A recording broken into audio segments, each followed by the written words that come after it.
Hi grade ones, remember this week we're continuing Arthur's study. And last week we did Maurice Sendak. Maurice Sendak write fiction books with songs. This week we're doing Carol Baldwin. Carol Baldwin write nonfiction books. And she loved to read in her younger years and draw pictures, and that encouraged her to write for teachers and students. And she liked to help both teachers and students with real information, with facts, nonfiction books. And I really like this book called Deserts. Remember, Kuwait is in a desert-like climate, and in deserts, Carol Baldwin is telling us that it's very dry, limited to no rain, at some seasons very, very little rain, and that deserts are very hot.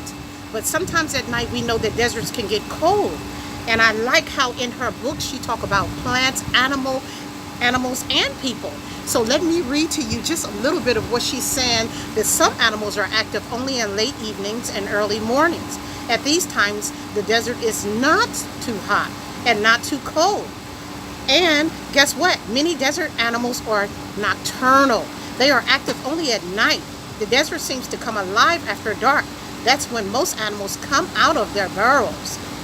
And at night, they come out to search for insects. Snakes and scorpions also come out at night to hunt for food.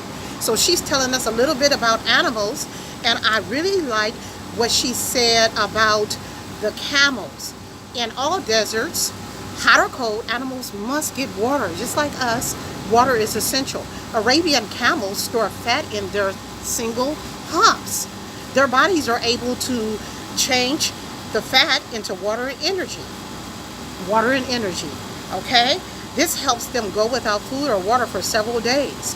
When they do reach water again, they can gulp down as much as 30 gallons of water in 10 minutes.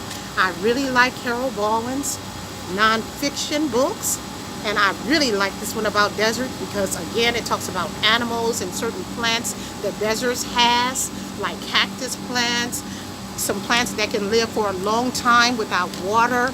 Last week we talked about Bossy R. This week we're going to talk about Bossy R again. And remember, Bossy R, it changes the sound of the vowel that comes before it. Well, Bossy R this week, we're talking about the O-R. Okay, so this week we're focusing on the O-R. Last week it was A-R. So this week the O is a little strong. Bossy R is bossy, but the O is a little strong. B for or. You can hear the O. Do-or. More-or. You can hear the O, right? Core. For-or. But the R is bossy. He still changes the vowel that comes before. Pour. Shore. Like on the beach. Bored.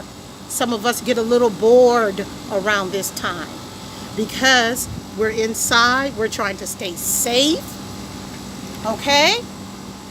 And remember the Bossy R and your nonfiction Arthur's book, Carol Baldwin. Next week we'll talk a little bit more about Carol Baldwin and maybe another nonfiction book. Stay safe, grade ones. Thank you.